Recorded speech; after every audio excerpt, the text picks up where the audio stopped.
Refrigerant leaks are something that you have to really spend a lot of time on training and educating.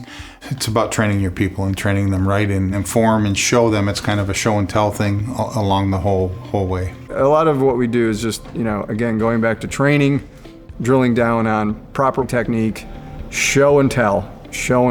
Allowing them the proper time, not hurrying them so that they're just trying to slam through something and not do the proper checks. For example, a flare fitting, back in the day, we didn't even know what a torque wrench was for a flare fitting. Today, you wouldn't think about doing a flare without a proper torque wrench. So again, technology changes, you have to keep up.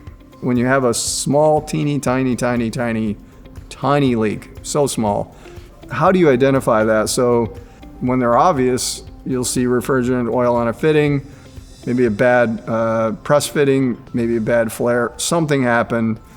You got to do all these things that are involved with fixing it, which is evacuate the refrigerant, put nitrogen back into the system. You've got to vacuum it down, then you got to recharge the thing. It's an all-day event.